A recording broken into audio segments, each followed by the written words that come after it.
Then the trenches were drawn, the siege carried on from dusk until dawn. Through winter and summer, through hunger and flame, neither great monarch surrendered his claim. The walls would not break and the king would not yield. No final triumph was won in the field, for Bactra stood firm like a mountain of brass, while seasons like armies continued to pass. And knew the Deimos spoke from the fortress on high: if Bactria falls, northern horsemen draw nigh.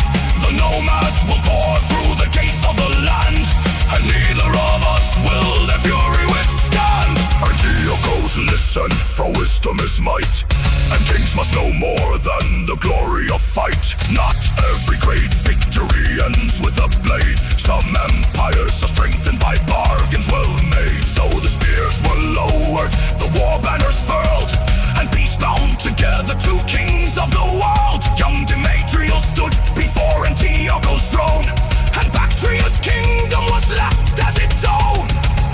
At the river Arius thunder arose, bronze against iron, kings against foes. Antiochos charged where the dark waters rolled, a lion of Syria, relentless and bold.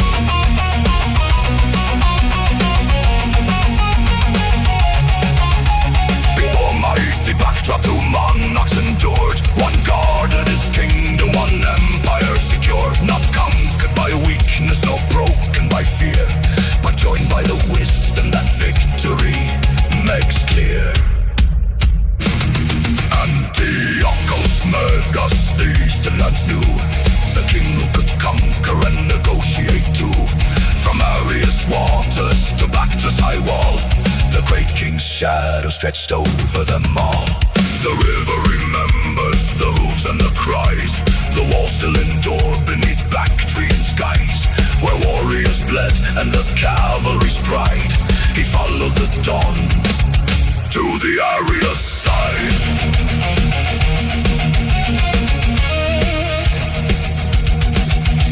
Through Media's mountains and Parthia's sand, Antiochos rode to reclaim the land. With silver shields and the cavalry's pride, he followed the dawn to the Arius side. Across the river, the Bactrian line waited in silence beneath heaven's shine.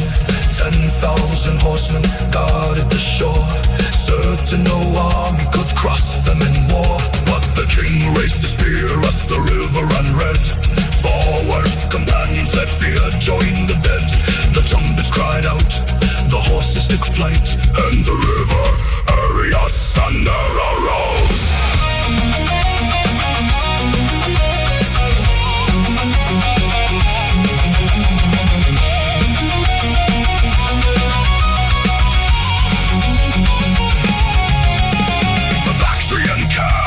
Swept through the plain, a storm of hooves in a torrent of rain. But Antiochos struck at the head of the fight, his horsemen beside him, their spears catching light.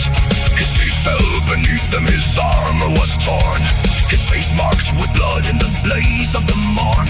Yet still he fought on where the battle grew wild, a king among soldiers by victory beguiled. The Bactrians broke and withdrew from the field, the river line shattered, the proud banners peeled. Eastward they fled to the high city's gate, while Antiochos followed. The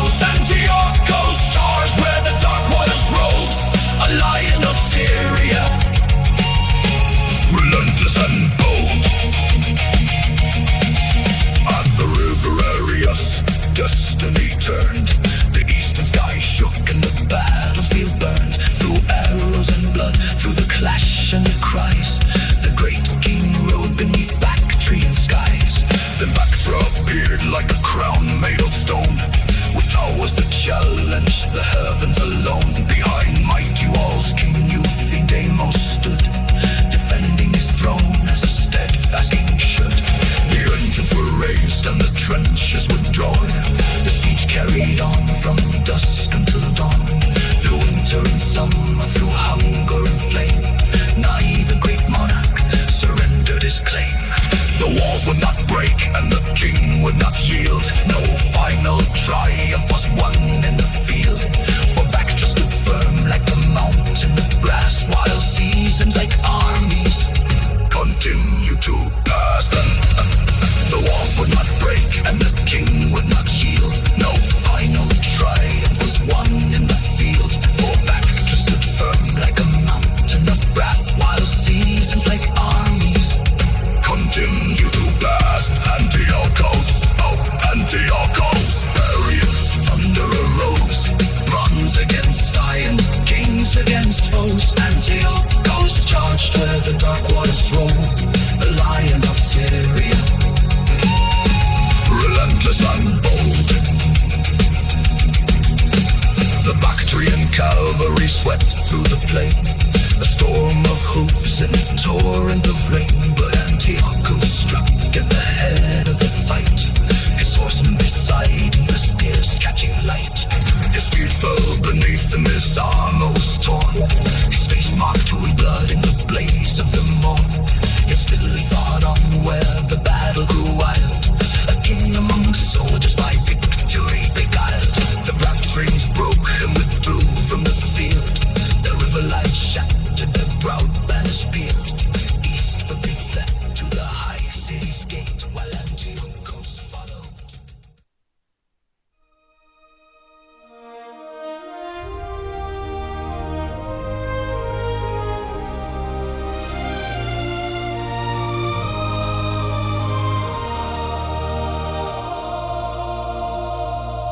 From Orontes walls to the eastern sun, a broken crown, a kingdom undone. Satraps arose and traitors came, but a young king answered in thunder and flame. He crossed the mountains, he bridged the sand, with silver shields and spear in hand. From Media's hills to Bactria's gate,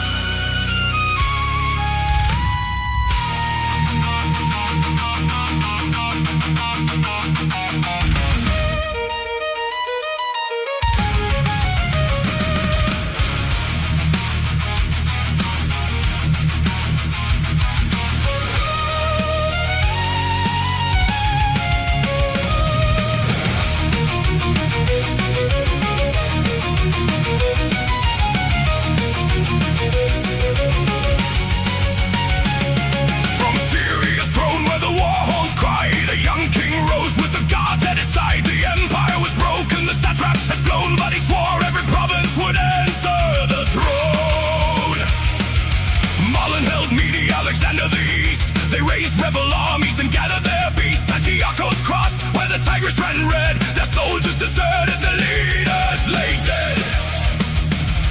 Hermaias ruled with deception and fear, destroying good servants who stood to the king near. But the serpent was struck and his tyranny ceased, and Zeuxis brought wisdom where treachery reigns. Antiochos, king of the sun, he gathered the lands that the weak had undone. With silver shields and elephant's tread, he woke the old empire from ashes and dread. Antiochos, megas in name, a lion of Asia, rider of flame. Though fortune may break and empires may fall, the great king's shadow still towers over all.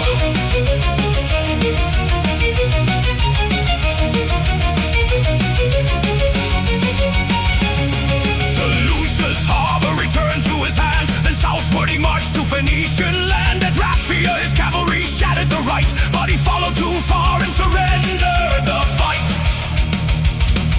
The center gave way as the war elephants cried, and Egypt stood master when daylight had died. Yet Antiochos rose with a bronze-bound will and turned toward Achaeus in Sardis' hill. His kinsmen had stolen the crown of the west, but Sardis was stormed and the traitors suppressed. Through darkness they climbed where no sentry could see, and Asia was brought to one dynasty. Antiochos, king of the sun, he gathered the lands that the weak had undone. With silver shields and elephant's tread, he woke the old empire from ashes and dread. Antiochos, mega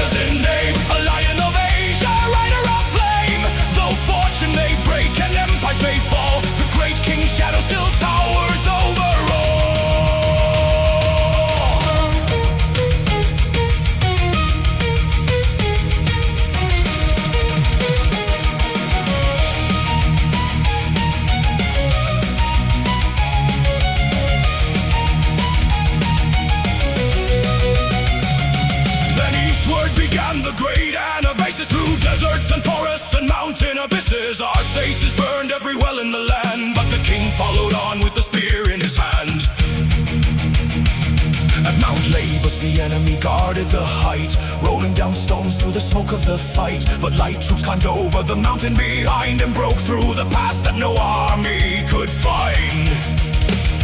At the river Arius before break of day, the Bactrian horsemen came charging his way.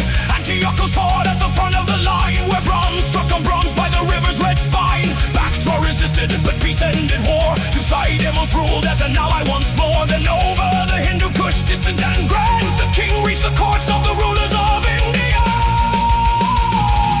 New elephants marched in the Seleucid train. Through Persia and Cannae they journeyed again. From Syria's shore to the lands of the dawn, the realm of Seleucos was living and strong. Antiochos, king of the sun, he gathered the lands that the wicked undone. With silver shields and elephant's tread, he woke the old empire from ashes and dread. Antiochos, makers in name, a lion of Asia, rider of flame. From Parthian desert to India's wall, the great king's banner flew over them all.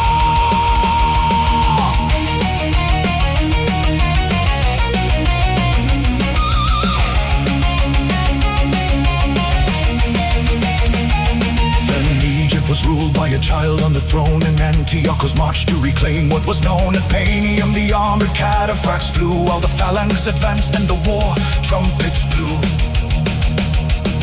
Scopas was broken and Sidon was sealed. The soldiers of Egypt abandoned the field, but Raphael lost in defeat and in pain. At pain